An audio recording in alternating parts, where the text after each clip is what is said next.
सबसे उत्तम होता है जिसकी आज हम पूजा करते हैं। युग बीत जाने के बाद भी, समय बीत जाने के बाद भी हम उसको भूला नहीं पाते हैं। जैसे आज भगवान बुद्ध ने जिया, उनका जीवन पहले हमारी ही तरह था। वो एक राजा का पुत्र था और राज्य शौक में जीता था, हमारी ही तरह जी रहा था। लेकिन जब उनको सत्य का पता चला, अपने जीवन के बारे में पता चला, जो हम पूजनिया बाई जी से सुन रहे थे कि ये संसार तो देखे ये परिवर्तनशील है, इसमें जन्मता है आदमी, फिर बुढ़ापा आता है, फिर रोग सताता है, फिर एक दिन मर जाता है, खत्म जीवन। और इसके बाद क्या है, उस सच्चाई को जानने के लिए बुद्ध ने अपने जीवन को जिया। तो आज हम उनकी पूजा करते हैं, जिसने केवल देश के लिए नहीं जिया। उनके जीवन को अगर हम पढ़ते हैं, सुनते हैं, तो उनका जीवन तो आज इतना महान है। हम सुन रहे थे कि उन्होंने जो है नेपाल में जन्म लिया और देखिए भारतवर्ष को लेकर पार करके चाइना में चले गए, जापान में चले गए और जो है थाईलैंड में चले गए, और ऐसे ऐसे देश हैं। हमको पता चलता है कि आज उस राष्ट्र का जो धर्म है वो क्या है, बुद्ध धर्म। ऐसे ऐसे राष्ट्र हैं जहाँ बुद्ध धर्म मनाया जाता है। अगर हम चाइना में चले जाएंगे तो वहाँ पर भी बुद्ध धर्म माना जाता है, थाईलैंड में, जापान में। इस तरह से उन्होंने अपने जीवन को जिया। उन्होंने अपने देश की सीमा को लांघ करके विदेशों में जा करके अपने ज्ञान का प्रचार किया। तो आज हमें समझना पड़ेगा कि ऐसा कौन सा जो है उनके जीवन में था ज्ञान, जिसको उन्होंने केवल अपने देश में नहीं, उन्होंने विदेशों में भी प्रचार किया और वो राष्ट्र धर्म बन गया उनका। तो आज हमें समझना पड़ेगा कि कौन सी बात थी उनके जीवन में। अगर हम समझते हैं, जानते हैं, सुनते हैं, तो प्रेमी सज्जनों, उनका जीवन आध्यात्मिक से ओतप्रोत था। आध्यात्मिक से ओतप्रोत था। हम सुन रहे थे कि उन्होंने जब घर को छोड़ा, राज्य को छोड़ा, इसके बाद उनको उस विदुषी नारी, जो सुजाता नाम की नारी थी, उन्होंने उनको अध्यात्म का ज्ञान दिया। वो ज्ञान दिया, तब उनको पता चला कि जीवन की सच्चाई क्या है, सत्य क्या है। और इस तरह से उन्होंने अपने जीवन को जी करके, केवल वो अपने लिए नहीं जिए, सारे संसार के लिए जिए। तो यही है महान पुरुषों की विशेषता। आज हम अपने पुरखों के जन्मदिन को क्यों नहीं मनाते हैं? हमारे भी पुरख थे, हमारे दादा दादी और भी थे, लेकिन हम उनके जन्मदिन को नहीं मनाते हैं। बस तब तक हम उनको मानते हैं, एक पीढ़ी, दो पीढ़ी, तीन पीढ़ी, इसके बाद हम भूल जाते हैं, फिर उनकी हम पूजा नहीं करते हैं। हमको याद भी नहीं रहता है कि हमारे जो तीसरी पीढ़ी क्या थी, हमको पता भी नहीं चलता है, दादा परदादा, और इसके बाद पता भी नहीं चलता है कि हमारे जो नाना नानी इसके बाद क्या थे, पता भी नहीं चलता है, नाम और निशान मिट जाता है। लेकिन देखें उनका जीवन, जिन्होंने सारे संसार के लिए जिया, तो उनको आज हम मानते हैं। तो आज देखिए, आज का जो हम दिन को मना रहे हैं, उन महान पुरुष के दिन को तो जो मना रहे हैं, उनके जन्मदिन को, तो इनसे हमें शिक्षा लेनी चाहिए। ये जो जितने भी जयंती आती है, जितने भी जो जन्मदिन आते हैं महान पुरुषों का, तो उसके पीछे एक विशेषता है कि वो अपने लिए नहीं जिए। और ऐसे बात भी नहीं कि उनका जीवन बहुत सुखमय था, नहीं, उनका जीवन जो है बहुत कष्टमय था। उनका जीवन प्रेमी सज्जनों बहुत ही संघर्षमय था। जैसे हम राम के जीवन को देखते हैं, आज हम मर्यादा पुरुषोत्तम की बात करते हैं, भगवान राम की, तो अगर हम भगवान राम के जीवनी को भी अगर देखें, तो भगवान राम ने भी अपने जीवन को अपने लिए नहीं जिया। उन्होंने अपने माता पिता की आज्ञा को मानकर और जंगलों में जा करके बहुत सारे बानर, भालू, ऋषि, मुनि, तपस्वी के लिए उन्होंने जिया, क्योंकि उनको पता था कि जंगल में बहुत सारे जो है निर्दोष, बहुत सारे सताए हुए लोग, बहुत सारे गरीब जो है जंगल में हैं, तो उनके लिए कौन जिएगा, उनका न्याय कौन करेगा। तो भगवान राम ने उस सुख को छोड़ दिया, वो अपने लिए नहीं जिए। अगर वो अपने लिए जीते हमारी तरह, आज हम जैसे महलों में रहते हैं, बड़े बड़े कारों में घूमते हैं और बहुत सुंदर सुंदर पकवान खाते हैं और बहुत सुंदर सुंदर पहनते हैं, तो हमको बस वही सोचता है, इससे आगे नहीं सोचता है कि इससे आगे भी कुछ है। लेकिन उन्होंने उस सब को त्याग दिया, उन्होंने संघर्ष किया, सुख को छोड़ दिया और आगे बढ़े जब, तो उन्होंने क्या पाया, वास्तविक सच्चाई को पाया, मनुष्य जीवन की सच्चाई को उन्होंने पाया। और उन्होंने क्या किया, उन्होंने औरों के लिए जीना सीख गए। और जब लोग प्रेमी सर में औरों के लिए जीते हैं, तो बोले उससे आनंद और कुछ भी नहीं मिलता है। जब भगवान राम जंगल में गए और वहाँ पर आपको अच्छी तरह से पता है, कुछ सुंदर पकवान तो नहीं मिल रहा था, केवल कंदमूल खा रहे थे और झरने के पानी को पी रहे थे। और जब जंगलों में चलते थे तो देखे उनके पैरों में कांटा लगता था, और वो अकेले भी नहीं थे, उनके साथ कोमल जो सीता माता थी महलों में रहने वाली, और उनका जो है भाई था, वो भी उनके साथ कष्ट सह रहे थे, दुख सह रहे थे, लेकिन किसके लिए, औरों के लिए। तो ये होती है महान पुरुषों का जीवन। और आज हम उन महान पुरुषों को क्या करते हैं, याद करते हैं।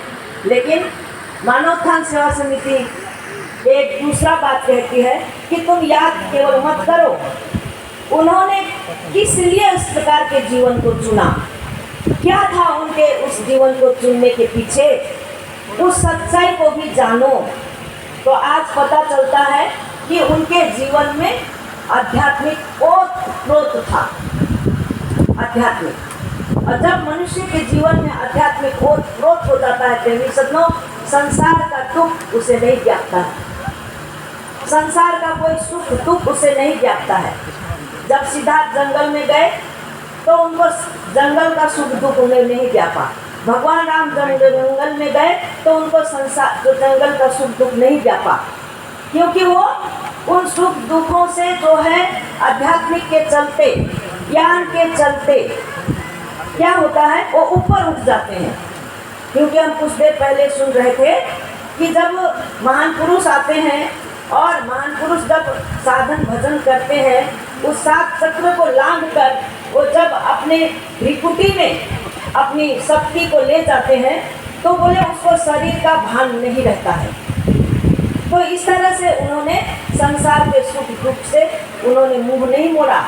आज तो हमारे जीवन में थोड़ा सा भी दुख आ जाता है, थोड़ा सा भी कष्ट आ जाता है, तो हम घबराने लगते हैं, हाय हाय हाय करने लगते हैं कि हे भगवान हमको कष्ट क्यों हुआ, दुख क्यों आया मेरे ही जीवन में। इस तरह से हम घबराने लग जाते हैं। लेकिन हमारे महान पुरुष नहीं घबराए दुख से, वो आगे ही बढ़े, आगे ही बढ़े, आगे ही बढ़े, और इतना आगे बढ़े, इतना आगे बढ़े कि उन्होंने अपनी मंजिल को पा लिया, जिस मंजिल को पाने के लिए संसार में जन्म लेते हैं मनुष्य। नहीं तो वो भी हमारी तरह। अब जो भगवान राम थे वो साधारण जो है दशरथ के पुत्र थे, कुछ भी नहीं थे, एक साधारण राजकुमार थे। और राजकुमार तो बहुत होते हैं, आपको पता है संसार में। ऐसे भारत देश में बहुत सारे राजकुमार हुए, उनकी पूजा तो हम नहीं करते हैं, उनको याद नहीं करते हैं। लेकिन भगवान राम को क्यों याद किया, वो कैसे भगवान बने? क्योंकि उन्होंने अपने जीवन में उस सत्य को जाना, संसार से मुंह मोड़ लिया, क्योंकि ये संसार तो झूठा है, स्वप्नवत है। इसीलिए उन्होंने उस झूठा को छोड़ करके वो सच्चाई को ढूंढने के लिए अपने अंदर गए। और जब अपने अंदर गए तो उन्होंने एक सच्चाई को पाया, वास्तविक को पाया, और उन्होंने सारे संसार को कहा कि हे मानव तुम भी जानो, मैंने जाना तो तुम भी जानो, जागो रे जिन जागना, अब जागन की बार फिर क्या जागे नानका, जब सोवे पार पसार। हमारे संतों ने कहा कि हे मानव तुम भी जागो। जिस तरह कह रहे थे मैं ठहर गया, बुद्ध ने कहा मैं तो ठहर गया, तुम नहीं ठहरे। तो इसी तरह से महान पुरुषों ने कहा कि मैंने जाना उसको, तुम भी जानो।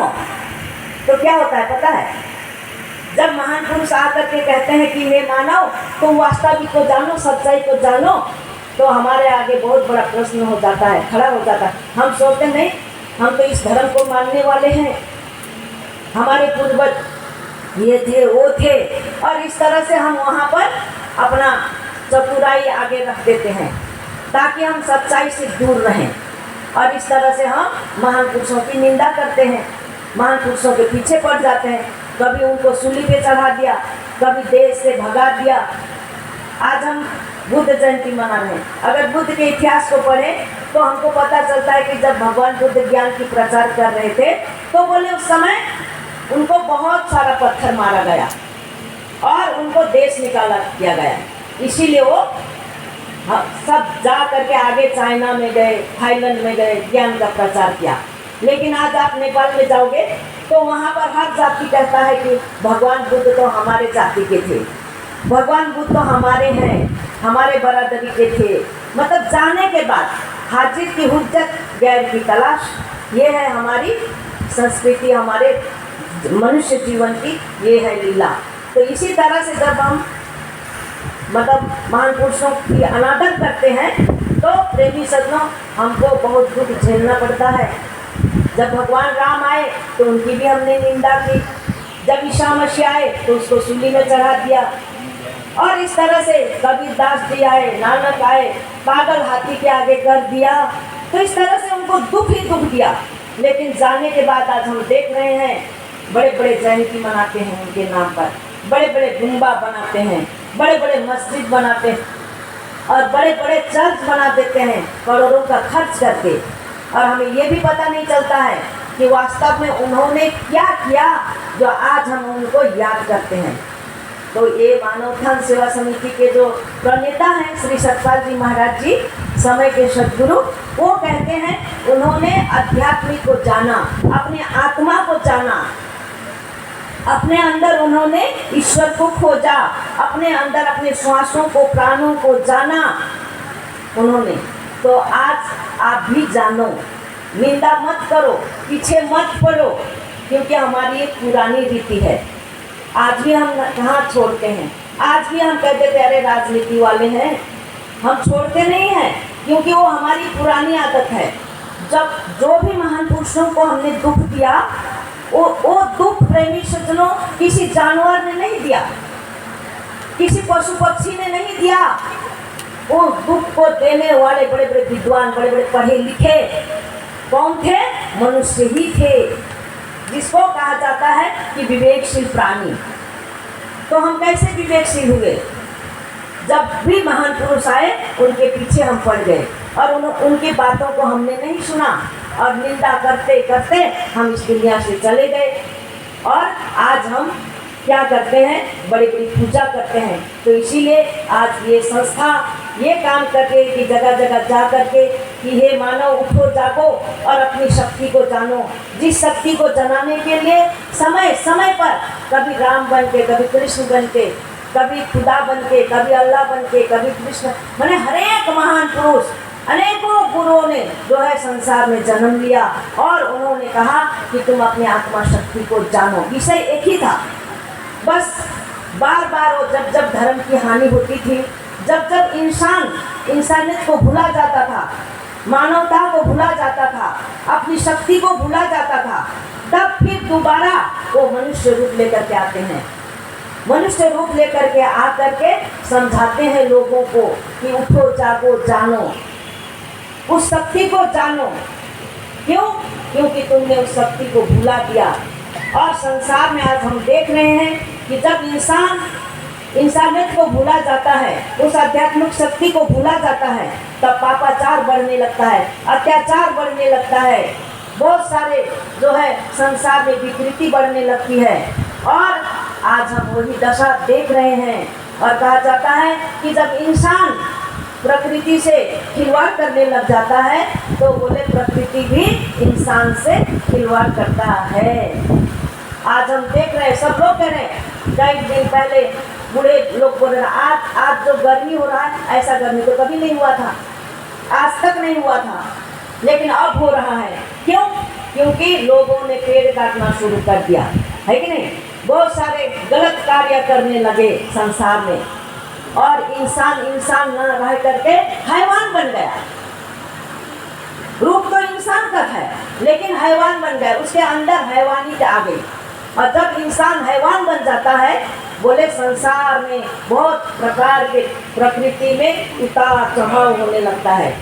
हम छोटे छोटे थे तो जो हमारे बूढ़े बुजुर्ग कहते थे कि जब मनुष्य गलत कार्य करने लगता है, अपने धर्म को भूल जाता है, अपनी शक्ति को भूल जाता है, तो बोले संसार में बाढ़ आएगी, बहुत सारा धूप होगा, जमीन फटने लगेगा, बाढ़ी आएगी, लोग मर जाएंगे। तो उस समय भी बूढ़े लोग कहते थे। तो आज हो रहा है हमारे आंखों के सामने, ये सब कुछ हो रहा है। तो क्यों हो रहा है? इंसान अपने शक्ति को उसने भुला दिया।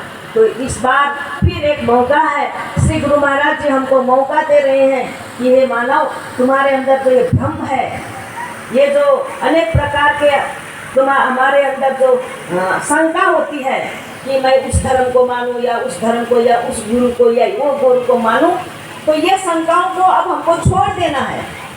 क्योंकि प्रेमी सद्गुरु गुरु तो वो होते हैं जो हमारे अंदर प्रकाश का ज्ञान देते हैं।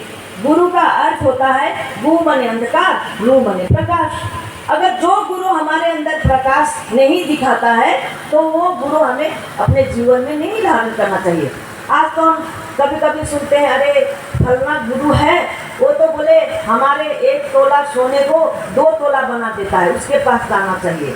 बोले उस धर्म में जाने के बाद हमारी बीमारी ठीक हो जाती है।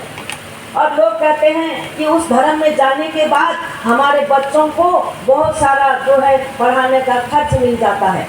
तो मैंने सोचा कि अरे ये सब बात तो हमारी मेहनत से हो जाती है। हम अपना मेहनत करेंगे, अपने बच्चों को पढ़ाएंगे, डॉक्टर के पास जाएंगे, हमारी बीमारी ठीक हो जाएगी, है कि नहीं। तो इस तरह से जो है हम जो है अपने धर्म को बर्बाद करके हम जहाँ तहाँ भागते रहेंगे, तो वास्तविकता को हम कब जानेंगे, हम आत्मा को कब जानेंगे। लेकिन हमारे सारे धर्मशास्त्र क्या कहते हैं कि हे मानव, तुम अपनी आत्मा को जानो, तुमको चलाने वाली शक्ति को जानो। वही धर्म है जिसने तुमको धारण कर रखा है, जिसके जरिए तुम जीवित हो, श्वास ले रहे हो, और जिसके बिना हम मुर्दा हो जाएंगे।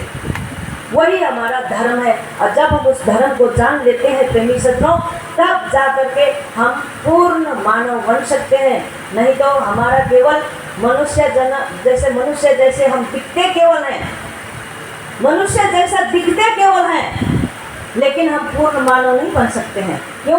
हम अधूरा ही रहते हैं, क्योंकि बिना आत्मज्ञान के हमारा जीवन अधूरा रहता है। ये मैं नहीं कहती हूँ, ये शास्त्र कहता है। तो आइए हम सब मिल करके आज मानव उत्थान सेवा समिति के संदेश को समझें और बहुत सारे संत महात्माओं के अपने विचारों को सुना। और मुझे आशा है कि आप सभी लोग जिन्होंने ज्ञान को पाया है, उस आत्म ज्ञान को जाना है, आप सभी लोग बहुत बहुत सौभाग्यशाली हैं।